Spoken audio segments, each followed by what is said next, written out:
The reason I think that people see changing careers as a luxury may be because in today's economy, people are happy if they have a job at all or anything that resembles a career.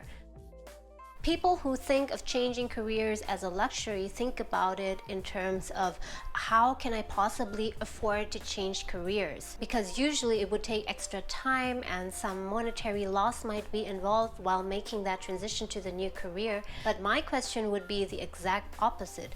How can you afford not to make a career change when you think that it is necessary?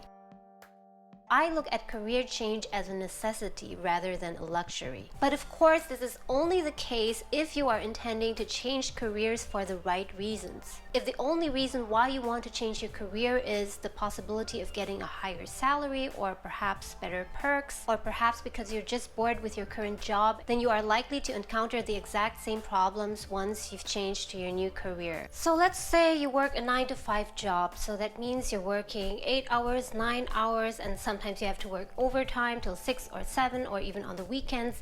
And let's add to that the time that you need to get to work and get back home, and also the time that you need until you calm down and relax after a long stressful day at work. In a day, there are 24 hours minus 8 hours that you should ideally spend sleeping. That leaves us with 16 hours. So now the question is, why would you spend 9 or 10 hours out of those 16 hours every day doing something that you really don't like? And 9 or 10 hours is probably on the lower side. If you have a very demanding job, then you are likely to spend 10 to 12 hours every day on it. The thing is that your job or your career is not something that is isolated. There are so many ways in which your career, whether you're happy or unhappy with it, will affect the other areas of your life, including your health and your family, your relationships, and also your personal well-being. And again, here I'm not talking about minor discomforts at work, such as not liking the people you work with, or maybe not liking a particular project that you are working on at the moment. But here I'm talking about a profound gap between what you are doing on a daily basis at your job, in your career, versus what activities bring you joy, what skills you love to apply, and what brings you meaning in your life. One thing that's very important to do is to identify how big this gap is, because if the gap is very small, then there are ways to work around that. You can stick to your career and fill the gap of unhappiness by spending more time engaging in hobbies or in things that bring you meaning and purpose. And for some people, that might mean more shopping, more drinking, or binging Netflix. The thing is, you have to be very realistic in assessing that gap. If the gap between what you're doing now and what you would ideally like to do is too huge, then there is nothing that can possibly compensate for that. So how big is this gap? How big is the necessity to actually change your job?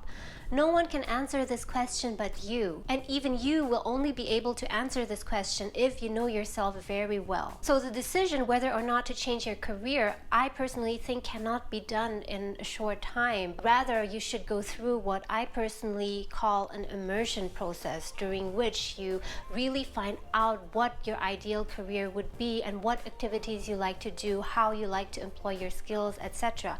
And that is not only by theorizing and by reading, but actually by going out there, trying the activities, try to dabble a bit in the job that you see yourself working in, and also talking to people that have experienced it. But that's a topic for another time. So let's get back to the question, can you afford not to change your career? If the gap between what you are currently doing in your career and what you would ideally like to do is too big, then that situation will produce externalities.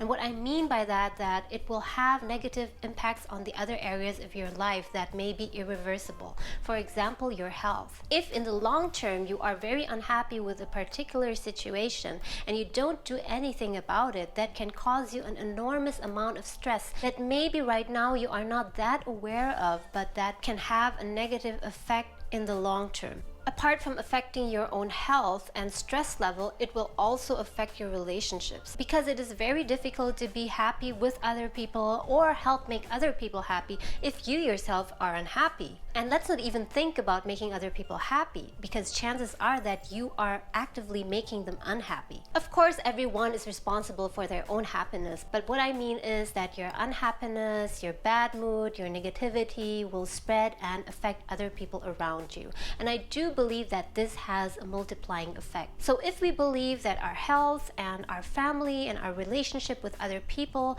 are among the most important things in our lives, and our careers, if we are that unhappy in them, have such a profound impact on these things, then isn't it necessary and isn't it worth it to change our careers in a way that will make us happier? If we look at it that way, then changing careers is not a luxury at all. On the contrary, it is something that we cannot afford not to do. And to be more precise, I even think that it is our personal responsibility to actively shape our careers. Of course, it's not going to be easy. In fact, I can tell you that it will take a long time and it will be very hard, especially in the beginning. But if you believe that it is truly necessary to change your career, and if at least you've given yourself the chance to try it, you can make sure that you will have less regret in future. Regarding how to do it, where to start, the challenges, the risks, and the reality of it, that's a whole different story, and I think that we'll have a lot to talk about.